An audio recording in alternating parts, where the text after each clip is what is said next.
Le petit garçon qui photographiait les ectoplasmes. Un jeune galopin, aux sourcils en virgule, possédait un engin, ma foi, peu anodin. Un appareil photo qui, sur la pellicule, révélait les fantômes qui traînaient dans le coin. Mémé mal conservée, aux mises en plis douteuses, divas assassinées, gymnastes malchanceuses, malheureux corde au cou, les bras ballants, l'œil vide, composait des chapitres son catalogue morbide. L'anecdote raconte que le jeune filou, réglant le retardateur pour un autoportrait, glissa d'un tabouret et se rompit le cou sous les déflagrations de son précieux jouet, et que l'on ajouta à son album posthume sa mine renfrognée figée sur le papier.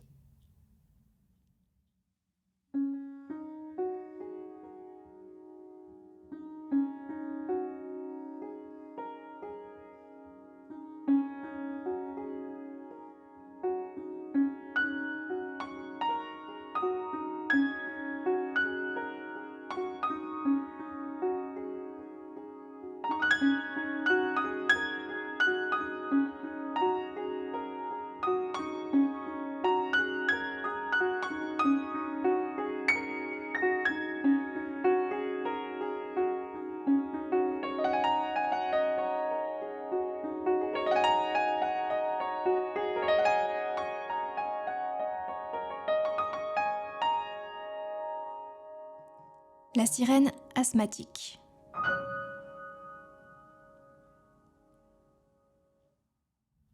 Près d'une plage de galets blancs, dans une eau tiède couleur safran, une prairie d'algues photosynthèse.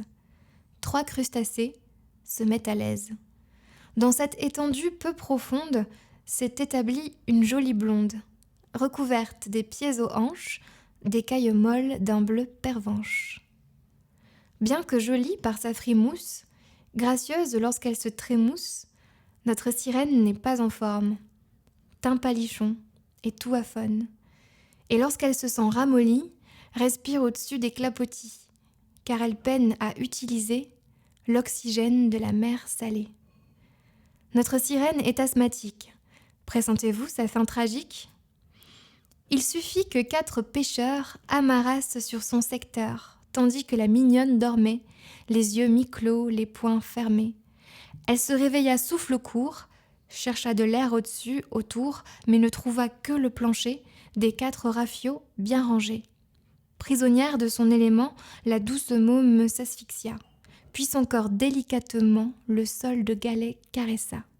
Et la pauvresse ne laissa guère derrière elle à titre posthume qu'un coquillage, une grosse perle et un léger remous d'écume.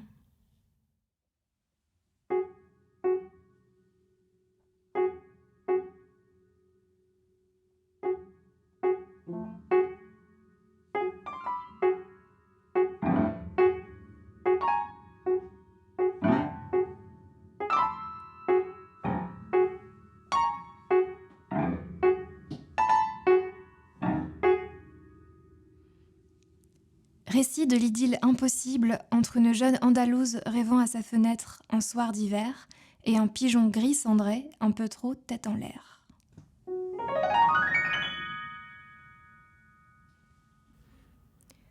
Le pigeon roucoula, de la tête d'Odelina, s'envola sans noter l'adresse de la Nina.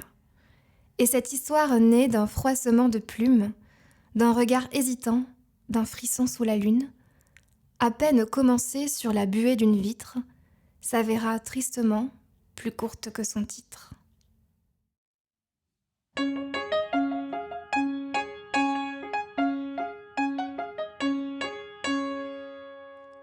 Recette des beignets de fleurs de courgette.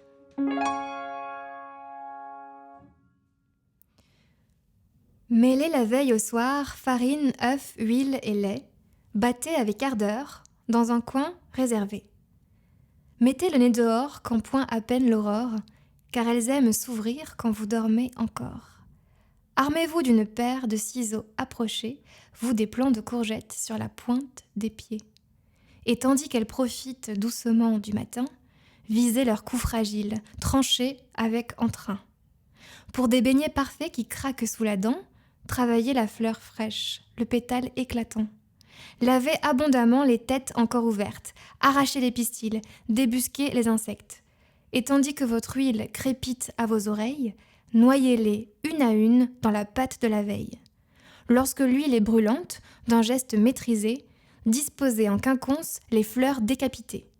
Enfin, contemplez-les rendre leur dernier soupir, en dorant doucement dans votre poêle à frire.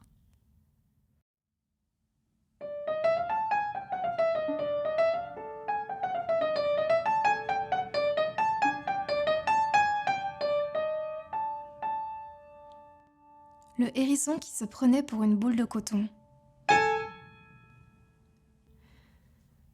Un hérisson au pic palichon se prenait pour une boule de coton. La bestiole était née comme un balbutiement, sortant immaculée du gros ventre piquant, de sa mère plus brune qu'un trait d'encre de Chine, mais qui pourtant l'aima malgré sa mauvaise mine. Notre hérisson, hélas, se sentait différent. Des siens, mais très proches inexplicablement. Des boules de coton rondelettes qui démaquillent les coquettes. De cousine de teint à jumelle de sang, il n'y a qu'un seul pas qu'il franchit aisément, en rejoignant celles qu'il prenait pour ses sœurs, en mêlant naïvement ses piques à leur douceur.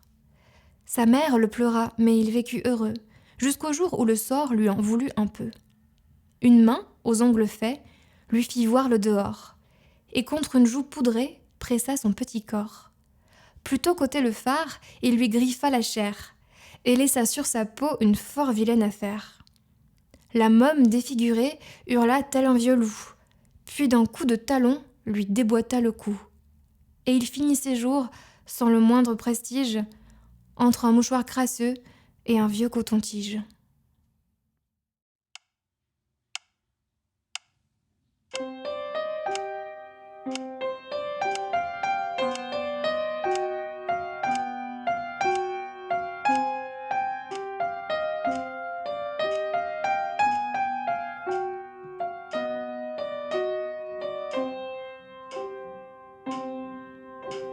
Naissance, vie et mort d'une minute.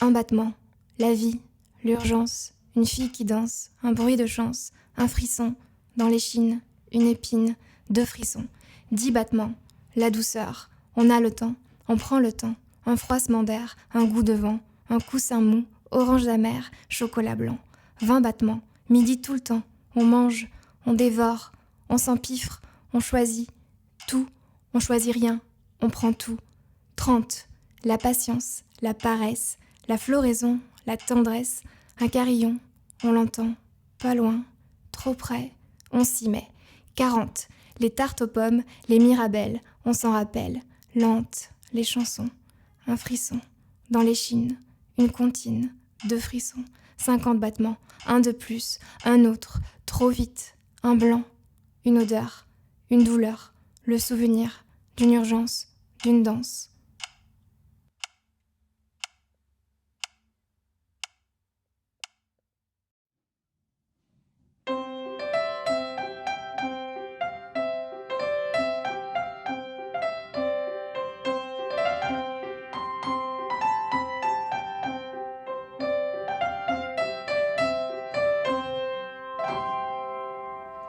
L'histoire tragique de la fillette qui grignotait des fleurs.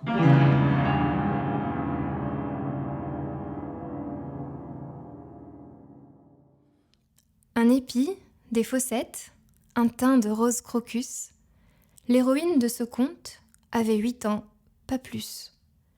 Fille d'une herboriste et d'un apiculteur, ses bécots et son rire avaient un goût de fleurs, puisqu'aussitôt qu'elle fut en âge de mastiquer, elle dévora sans trêve mimosa, lys, muguet. Elle croquait la douceur avec ou sans épines et semait derrière elle les tiges de ses victimes. Terreur des pâquerettes, mâcheuse de pistils, la môme fleurivore traquait la chlorophylle. Rosacée, crucifère ou renonculacée, elle grignotait de tout, elle testait son palais. et c'est avec délice et de grands yeux gourmands qu'elle s'approcha des fleurs d'un sarrasène géant. Habituée aux mouches et aux petits insectes, la plante, avec chaleur, accueillit la fillette, et il ne s'en fallut pas moins de 18 mois pour que le petit corps entier elle digéra.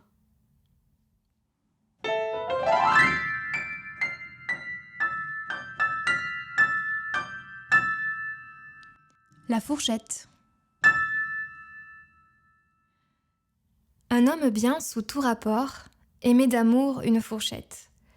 Pour ses nervures, ses touches d'or, pour son déhanché dans l'assiette. Pour sa cambrure affriolante, son métal précieux et brillant, le doux tintement de ses pointes sur l'émail nacré de ses dents. L'homme et l'objet cohabitaient, disant qu'ils tissaient leur rituel. Les tâches ménagères se partageaient, à l'exception de la vaisselle. Si leur querelle ne faisait pas trembler les murs, vibrer les fenêtres, notre amoureux souffrait parfois de leur conversation muette. Il aimait partir en voyage, sa douce dans la poche du veston, et profiter de l'avantage de ne payer que pour une portion. Dans les gargotes, les vieux bouchons, les trattorias, les friteries, les 3 étoiles un peu clinquants, l'alcôve d'une belle brasserie.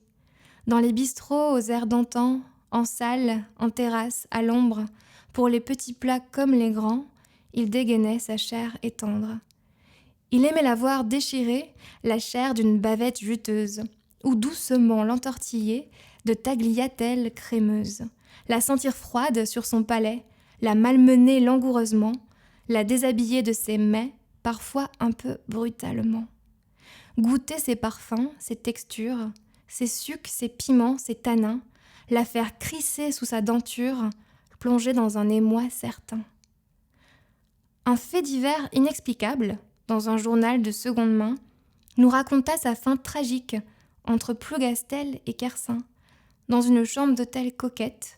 Par un matin, ma foi, fort doux, la bonne le trouva en soquette, une fourchette plantée dans le cou.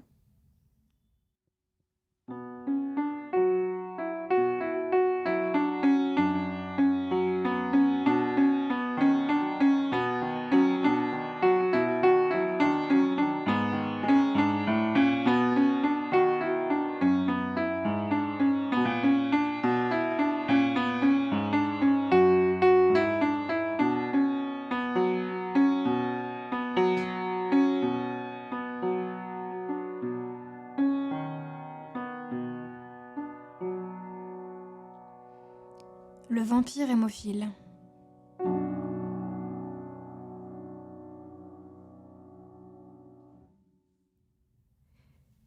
Il était une fois un vampire élégant, la canine lustrée et le regard gourmand, faisant tourner sa cape avec dextérité, se montrant en tout point au fait de son métier.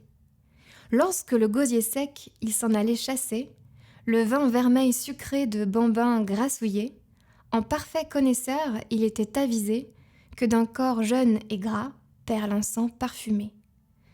Ce palais raffiné rendait ardue sa quête, du goût insaisissable, de la liqueur parfaite. Le temps et les excès lui firent oublier qu'une victime par nuit avant le contentait. Il buvait goulûment, le petit doigt en l'air, sur un tas de corps nains, d'âge et d'habits divers.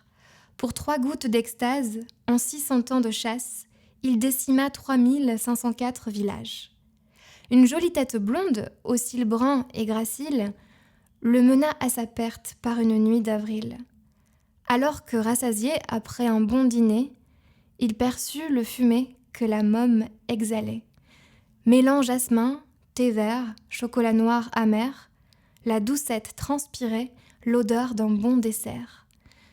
Tandis qu'il se penchait sur son lit de bois blanc et inclinait la tête vers un vaisseau saillant, de son cou frêle et lisse, il s'écorcha l'index, sur une écharde fine, tranchante comme un silex.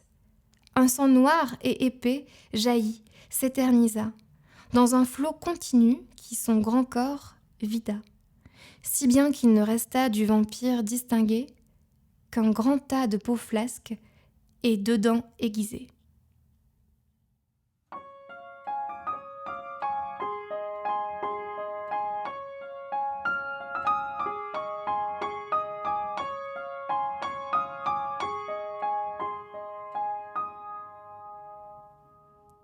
Les mains voyageuses.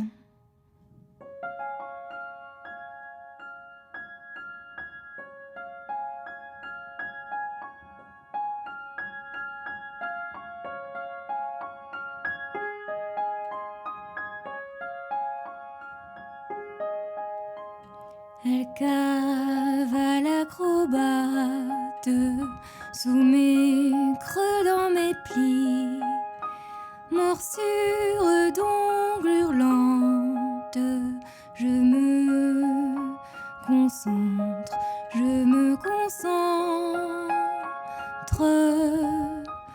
Ah, je me concentre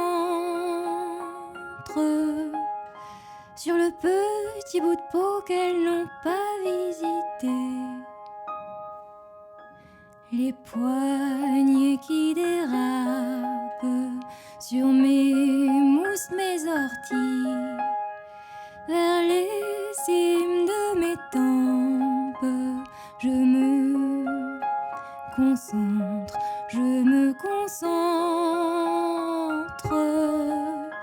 la li, la, je me concentre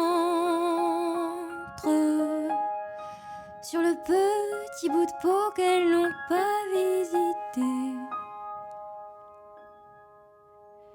Empreinte digitale, celle d'une bleue rivacide, mon corps à minuit 30, je me concentre,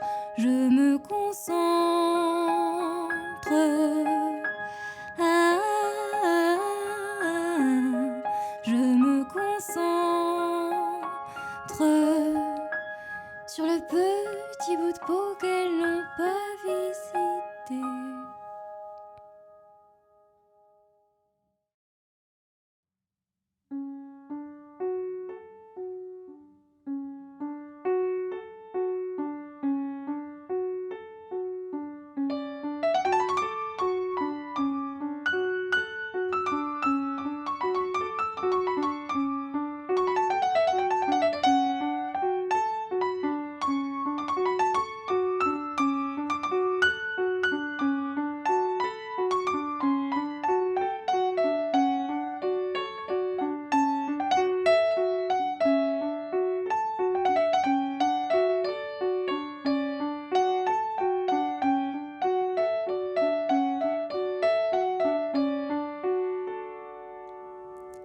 La sirène et le rutabaga.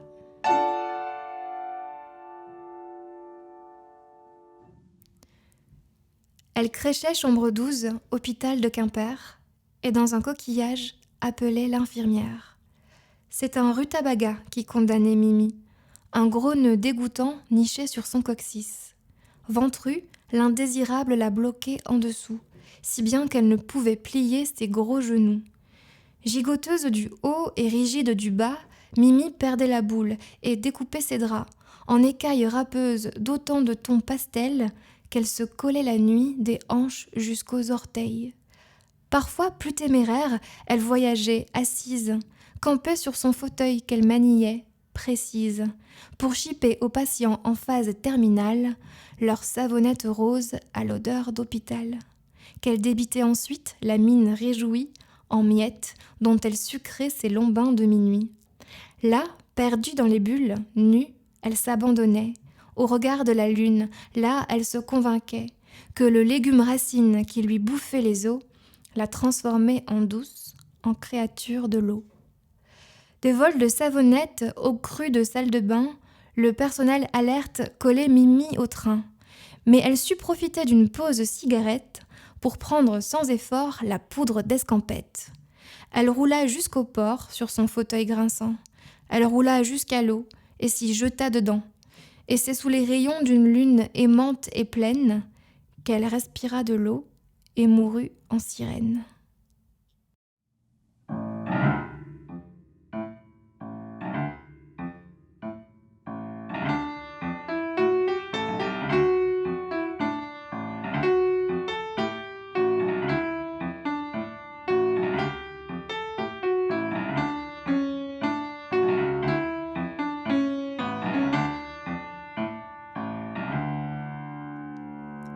La fleur et le soulier. Une paire de talonnettes en cuir verni bleu indigo chaussait 4 fois par semaine les pieds d'un danseur de tango. Lundi, mardi, jeudi, dimanche, de bon matin lassée, cirée, elle s'entraînait sur les planches d'un théâtre argentin désuet. Dans ses rendez-vous répétés, la paire de souliers danseuses finit bien par s'amouracher de la jeune rose aguicheuse, au cou de la cavalière de son fougueux propriétaire qui tressaillait sous la cadence du rythme effréné de leur danse. L'indifférence de la fleur, plutôt que de décourager, ne fit rien qu'attiser l'ardeur qui consumait les 2 souliers. Mais l'entrain et l'assiduité de notre danseur de tango percèrent, après 3 mois d'été, la paire et son cuir indigo. Remisée au fond d'une armoire, parmi une pile de vieux objets, elle mourut de désespoir de ne plus revoir l'être aimé, et sans jamais avoir compris qu'elle blessait par sa froideur les Salomé d'amour transi au pied de la fille à la fleur.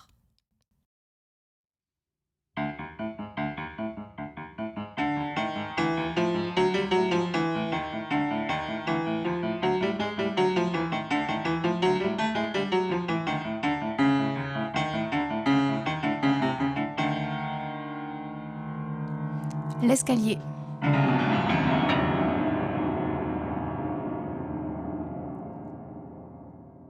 Il était le fruit mûr du travail inédit d'un fort jeune architecte doté d'un goût exquis. Sa rambarde au bois doux qui glissait sous la paume, sa dentelle acajou, ses détails simples et nobles, ses boiseries laquées aux lignes végétales, guidaient gracieusement sa courbe hélicoïdale. Une série de calculs aux termes compliqués, d'exercices pratiques, de descente, de montée, pas mal de grognements, de grattements de tête, l'avaient dimensionné aux proportions parfaites. La rondeur généreuse de son colimaçon, pour s'élever sans tournis, sans sueur ni frisson, la profondeur des marches, leur hauteur confortable, pour que géants, bambins, apprécient l'escalade. Son petit tapis mou à la teinte vibrante, donnant un rebond fou aux grimpées impatientes. Pourquoi, me direz-vous, cet objet remarquable eut ce destin tragique, asphyxié sous la toile, d'une petite araignée tissant sans le savoir, année après année, son linceul dans le noir? C'est que cette merveille, cette perle, ce caviar, avait pour seul défaut de ne mener nulle part.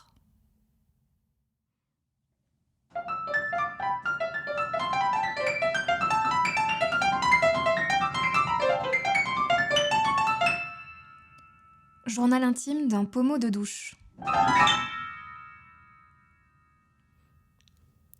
Les néons, leur lumière agaçante clignote. Un pied inesthétique sur le sol froid, l'eau stagne. Je suis comme menottée à ce mur d'un blanc sale. J'ose plus compter les jours, je pleure de la flotte. Une montagne de plis, de peau dure, chair laiteuse, un enchevêtrement de bras, d'odeurs, de bruit. Avec tout mon dégoût et de tout mon ennui, de toutes mes pores, mes trous, leurs joues molles j'arrose. Tandis que je grince, tandis que je me corrode, que je muse pour eux, je m'émeus sur commande. Et mon seul réconfort, c'est sans qu'ils me le demandent, d'ébouillanter leur dos de mon eau la plus chaude.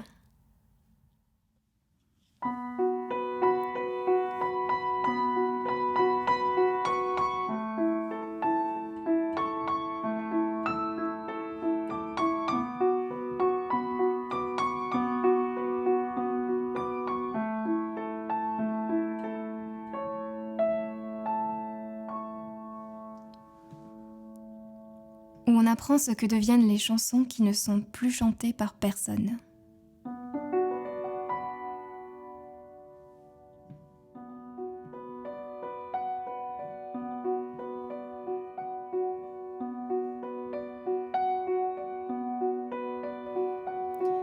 Une portée distendue, des notes de pince à linge que seul le vent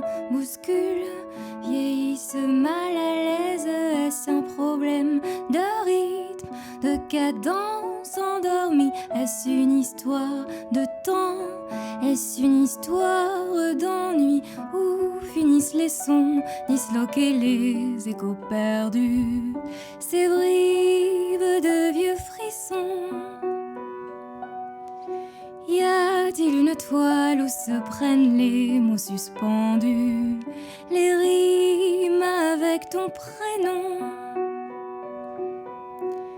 Des vers qui s'entrechoquent, du fracas dans les silences, manque à l'argumentaire pour qu'il fleurisse et qu'il danse. Un peu d'air de l'hélium pour gonfler les refrains, des gifles en fin de phrase, des zigzags du venin.